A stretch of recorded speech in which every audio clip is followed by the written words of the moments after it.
আমি ইন্সপায়ার্ড ছিলাম হচ্ছে আমার বন্ধু থেকে।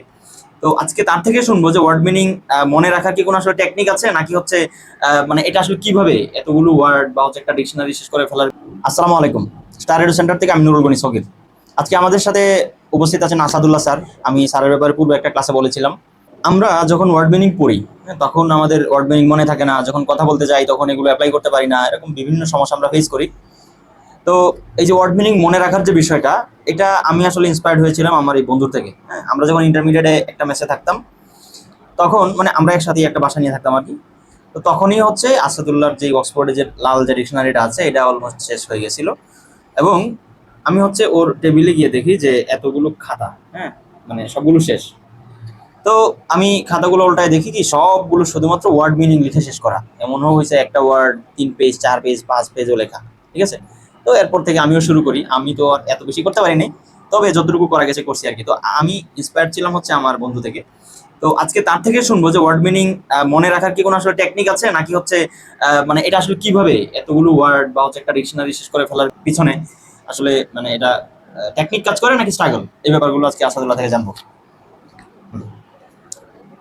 আসসালামু আলাইকুম। আশা করি সবাই ভালো আছেন। আসলে টেকনিক কাজ করে, পরিশ্রম কাজ করে, কিন্তু কোনোটাই আলাদাভাবে কাজ করে না। দেখা যায় অনেক ক্ষেত্রে আমরা অনেক পরিশ্রম করি, কিন্তু সেই পরিশ্রমের ফল পাই না।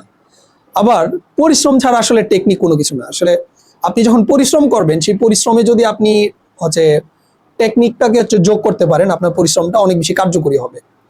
তো শব্দ শেখার ক্ষেত্রে আমি কিভাবে শিখেছি, আমার স্ট্রাগল কি ছিল, আসলে এটা খুব দীর্ঘ স্টোরি না। আমরা সবাই জানি যখন আমরা শিখতে যাই আমাদের একটা প্রবলেম সবারই হয়, যে অনেক শিখি কিন্তু মনে থাকে না।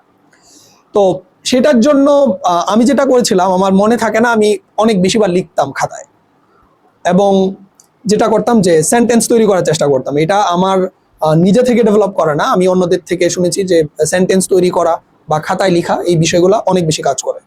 তবে সময়ের সাথে সাথে যেটা আমার উপলব্ধি বা আমি যখন শিখেছি, আমি কেন হচ্ছে অন্যদের থেকে একটু দ্রুত বা অনেক বেশি শিখতে পেরেছি সেই সময়টাতে, সেটার পিছে দুইটা বিষয় কাজ করেছে। প্রথমটা হচ্ছে I fail in love with English. আমি হচ্ছে ইংরেজির প্রেমে পড়ছিলাম, যেটা আমাদের বলতে গেলে। আর একটা বিষয় হচ্ছে ওই প্রেমের জন্য পরিশ্রম স্বীকার করেছিলাম। যে আমি যখন ইংরেজি আমার ভালো লাগতো, ইংরেজি শব্দ ভান্ডার শেখার জন্য, বা আমি জানতাম যে আমাদের বিশ্ববিদ্যালয় ভর্তি পরীক্ষা বা যে কোনো তখন তো আর চাকরির পরীক্ষা ছিল না, তখন বিশ্ববিদ্যালয় ভর্তি পরীক্ষাটাই হচ্ছে মুখ্য ছিল। তো আমার চিন্তা ছিল যে কোনো ভাবে, যেহেতু চাকরির আলাপটা আসছে আমি একটু বলে নিই। ঢাকা বিশ্ববিদ্যালয় তো সবাই মোটামুটি আপনারা জানেন যে অনার্স শেষ হওয়ার আরো অনেক আগে থেকেই চাকরির পড়াশোনা করতে থাকে। তো আমরাও আসলে তাই ছিলাম। তো আমার বন্ধু হচ্ছে ব্যাংকে হয়েছিল এবং একই সাথে রিটেন দিচ্ছে দুইটা, এখন ভাইবা দিবে সামনে আর কি। আচ্ছা যাক, এটা অন্য প্রসঙ্গ, আলাপ আসলো তাই বললাম। চাকরি বলেন, বিশ্ববিদ্যালয় ভর্তি পরীক্ষা বলেন, বা যে কোনো প্রতিযোগিতামূলক পরীক্ষা বলেন, আপনার সব পরীক্ষার কেন্দ্রে হচ্ছে, মানে ইংরেজির ক্ষেত্রে সব পরীক্ষার কেন্দ্রে হচ্ছে ভোকাবুলারি। আপনার যদি মানে এটাকে বলা হয় যে ব্যাকবোন অফ লার্নিং ইংলিশ, ইংরেজি শেখার জন্য বা পরীক্ষায় ভালো করার জন্য আপনাকে হচ্ছে ভোকাবুলারি ভালো শিখতেই হবে।